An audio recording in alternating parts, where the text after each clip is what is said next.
आज की इस कक्षा में मैं विपिन पारिक आप सभी का हार्दिक स्वागत करता हूं हमारे चैनल सक्षम भारत साक्षर भारत में। प्यारे विद्यार्थियों, आज की कक्षा में हम जानेंगे बोर्ड की कक्षाओं से संबंधित past continuous tense type second के अंदर परीक्षा में पूछे जाने वाले प्रश्नों के प्रकार, उत्तर और उनके उपयोग से संबंधित जानकारी के बारे में। तो आइए शुरू करते हैं आज की कक्षा। इससे पहले कि हम आगे बढ़ें, मैं एक बार फिर से आपको याद दिलाना चाहूँगा कि आज का जो टॉपिक है विशेष रूप से बोर्ड की कक्षाओं के लिए महत्वपूर्ण है, अतः इस वीडियो को अंत तक अवश्य देखें। आइए विद्यार्थियों, अब शुरू करते हैं आज के इस वीडियो लेक्चर को। जैसे कि आप स्क्रीन पर देख पा रहे हैं, past continuous tense type second के जो प्रश्न होते हैं दो प्रकार से पूछे जाते हैं। एक तो टेंस से संबंधित एडवर्ब की जानकारी प्रश्न में देकर, और दूसरा टेंस से संबंधित यूजेज की जानकारी प्रश्न में देकर के। प्यारे विद्यार्थियों, अब हम जानेंगे past continuous tense type second से रिलेटेड एडवर्ब्स के बारे में जो प्रश्न में पूछी जाती है। सबसे पहले आता है एट दैट टाइम, यानी कि उस समय। एट दैट मोमेंट, यानी कि उस पल या उस क्षण। देन का मतलब होता है तब, दोज डेज, उन दिनों में। तो ये चार मुख्य रूप से पास्ट कंटिन्यूअस टेंस की एडवर्ब्स होती हैं जो परीक्षा में मुख्य रूप से पूछी जाती हैं।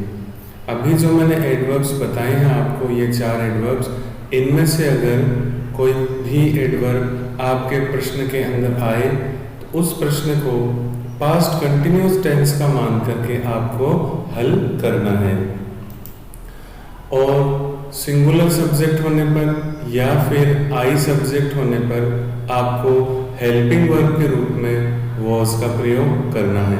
इसी प्रकार से प्लूरल सब्जेक्ट होने पर हेल्पिंग वर्ब के रूप में आपको वर का प्रयोग करना है। अब हम जानेंगे प्रश्न में एडवर्ब आने पर उसका हल रिक्त स्थान की पूर्ति करते हुए किस प्रकार निकाला जाता है, इसके बारे में। तो जैसे कि आप स्क्रीन के ऊपर एक टेबल देख रहे हैं, इस टेबल को मैंने 3 कॉलम्स में डिवाइड कर रखा है। पहला जो कॉलम है वो है सेंटेंस टाइप का, यानी पास्ट कंटिन्यूअस टेंस के सेंटेंस की कैटेगरी कौन सी है, अफर्मेटिव है, नेगेटिव है या इंट्रोगेटिव है। दूसरा कॉलम मैंने बनाया है सब्जेक्ट्स की जानकारी को लेकर के कि आपके क्वेश्चन का सब्जेक्ट सिंगुलर होगा या प्लूरल होगा।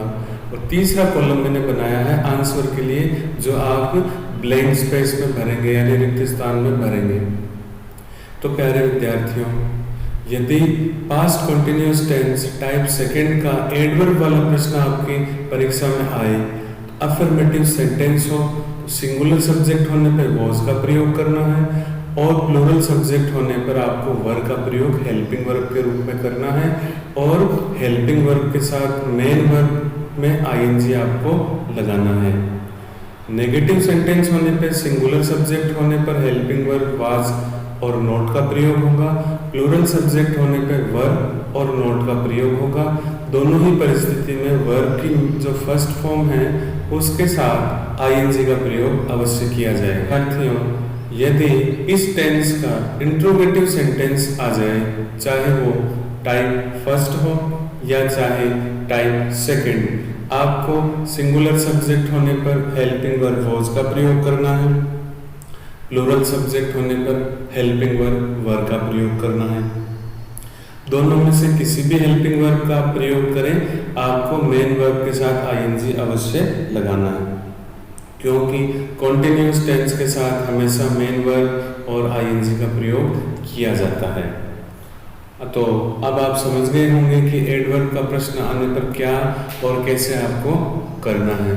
अब जानते हैं कुछ उदाहरण के बारे में, जिससे आप और बेहतर समझ पाएंगे। पहला उदाहरण है विद्यार्थियों, my father was listening old music at that time.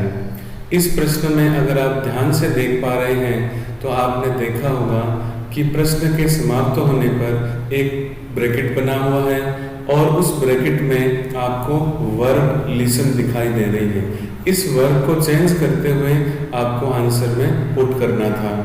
Singular subject है, इसलिए हमने हेल्पिंग वर्ब वॉज का प्रयोग किया है और हर सिस्टर हमारे सवाल का सिंगुलर सब्जेक्ट है। सिंगुलर सब्जेक्ट होने की वजह से हमने हेल्पिंग वर्ब वॉज का प्रयोग किया।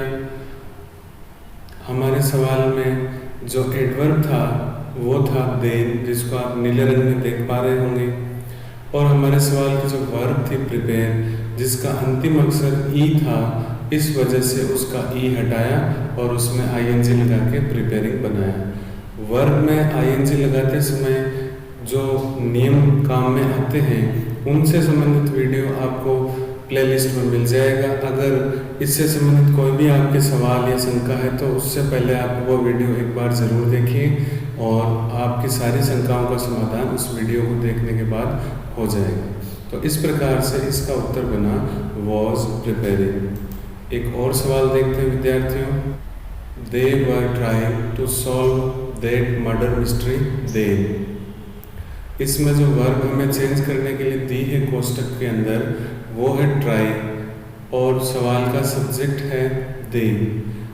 प्लूरल सब्जेक्ट होने की वजह से हमने हेल्पिंग वर्ब काम में ली है वर्ब। मेन वर्ब की जो फर्स्ट फॉर्म है उसमें हमने आईएनजी जोड़ा है और उसको बनाया है ट्राइंग। आंसर बनेगा वर ट्राइंग। और इस सवाल का संकेत पहले वाले सवाल की तरह से है देन।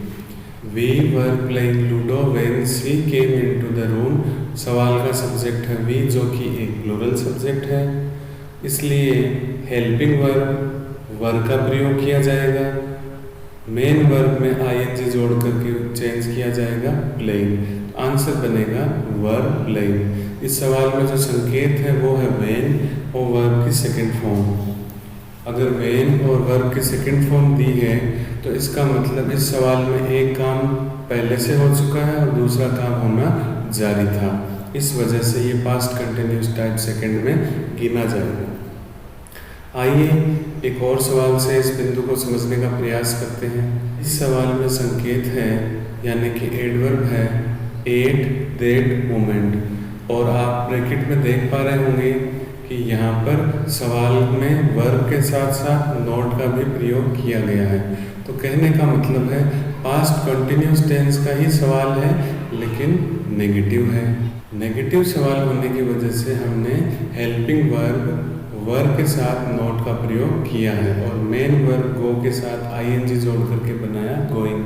तो हमारा आंसर बना वर नॉट गोइंग। और इस सवाल का जो एडवर्ब है वो मैंने पहले ही बता दिया एट दैट मोमेंट।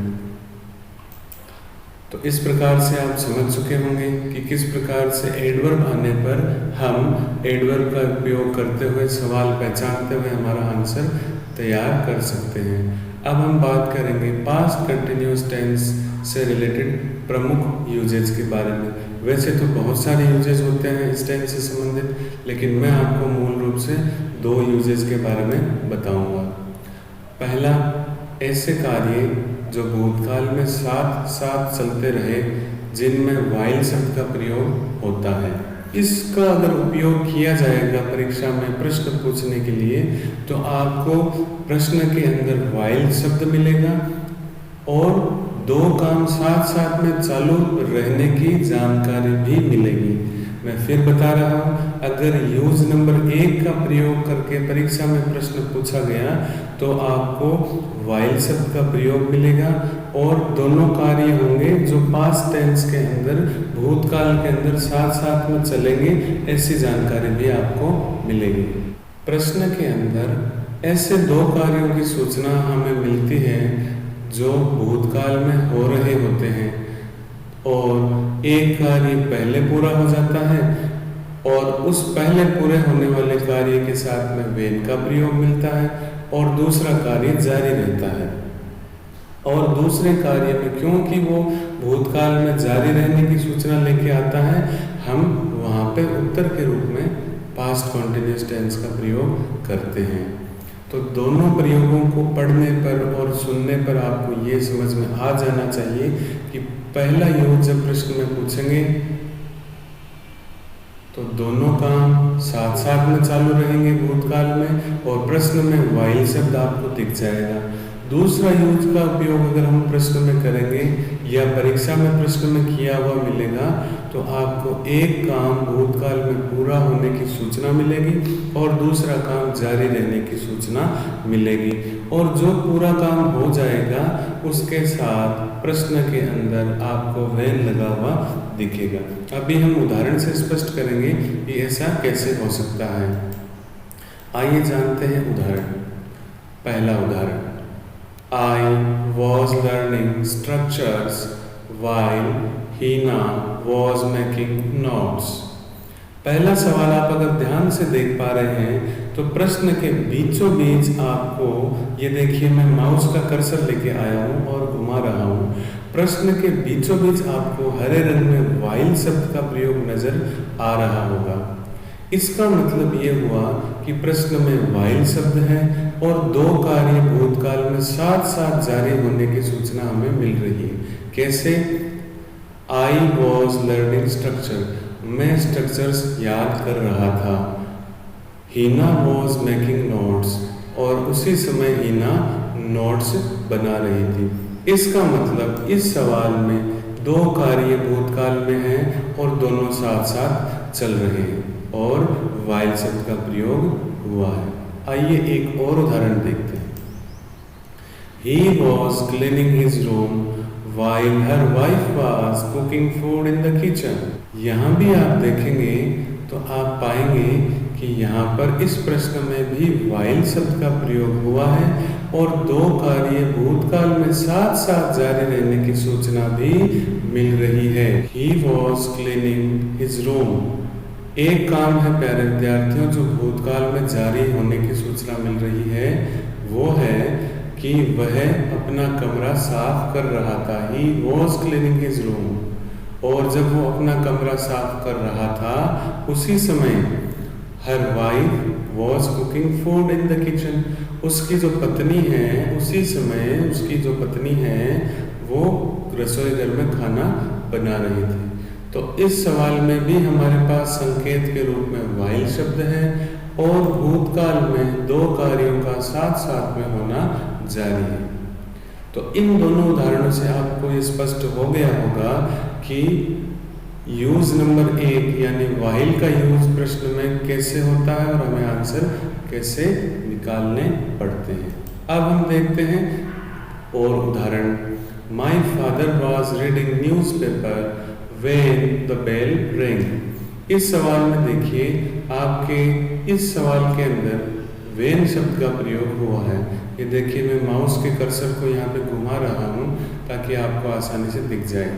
यहाँ इस प्रश्न के अंदर when शब्द का प्रयोग हुआ है। विद्यार्थियों, अगर आपने ध्यान से इस तीसरे प्रश्न को देखा है तो आपको पता चला होगा कि तीसरे प्रश्न में वेन शब्द का उपयोग हुआ है और एक कार्य जारी रहने की सूचना मिली है भूतकाल में और एक कार्य पूरा हो चुका है भूतकाल में। देखिए, my father was reading news paper, मेरे पिताजी अखबार पढ़ रहे थे। कब पढ़ रहे थे? वो तब पढ़ रहे थे जब द बेल रिंग, जब घंटी बजी, जब दरवाजे पर घंटी बजी तब मेरे पिताजी अखबार पढ़ रहे थे। इसका मतलब ये हुआ प्यारे विद्यार्थियों कि एक काम यानी कि दरवाजे पर घंटी बजने का काम, बेल के बजने का काम पूरा हो गया और जो काम पूरा हो गया भूतकाल में उसके साथ वेन का प्रयोग किया जाता है और यही इस प्रश्न में किया गया है। और जो दूसरा काम जो उस समय जारी रह रहा था यानी कि जो उस समय जारी था उसके साथ हमने पास्ट कंटिन्यूस का प्रयोग किया है यानी कि वॉज रीडिंग का हमने प्रयोग किया है। तो एक कार्य पहले हुआ और एक कार्य जारी रहा और जो जारी रहने वाला जो कार्य था उसके साथ हमने पास्ट कंटिन्यूस का प्रयोग करते हुए वॉज रीडिंग किया। आइए एक और उदाहरण से इसको समझते हैं। When I was watching movie, the light went out। जब मैं फिल्म देख रहा था, मूवी का मतलब मूवी या फिर फिल्म, जब मैं फिल्म देख रहा था उसी समय लाइट चली गई। वेंट आउट यानी चली गई। तो एक काम हुआ है प्यारे विद्यार्थियों मेरे द्वारा फिल्म देखने का काम, एक काम हुआ है विद्यार्थियों लाइट के जाने का काम। तो आपने ध्यान से देखा होगा जब मैं फिल्म देख रहा था उसी समय लाइट चली गई, यानी लाइट जाने का काम भूतकाल में पूरा हो चुका था। और जो काम पूरा हो जाता है उसको दर्शाने के लिए हम प्रश्न में वेन का प्रयोग करते हैं, और जो काम जारी रहता है उसके साथ हम पास्ट कंटिन्यूअस टेंस का उपयोग करते हैं। इस प्रश्न में भी एक कार्य पहले हुआ और एक कार्य जारी रहा। जारी रहने वाले कार्य के लिए हम हमेशा was verb plus first form plus ING का उपयोग करते हैं, यानी कि पास्ट कंटिन्यूअस टेंस का उपयोग करते हैं। तो विद्यार्थियों इन उदाहरणों से आप अच्छी तरह समझ चुके होंगे कि किस प्रकार से पास्ट कंटिन्यूअस टेंस के टाइप सेकंड के क्वेश्चंस परीक्षा में यूजेस का उपयोग करते हुए पूछे जाते हैं। एक में वाइल का प्रयोग होता है, दूसरे में वेन का प्रयोग होता है। और जानकारी में प्यारे विद्यार्थियों आपके लिए कुछ क्वेश्चंस हैं जो मैंने आपके लिए तैयार किए हैं। इन क्वेश्चंस को आपको हल करना है।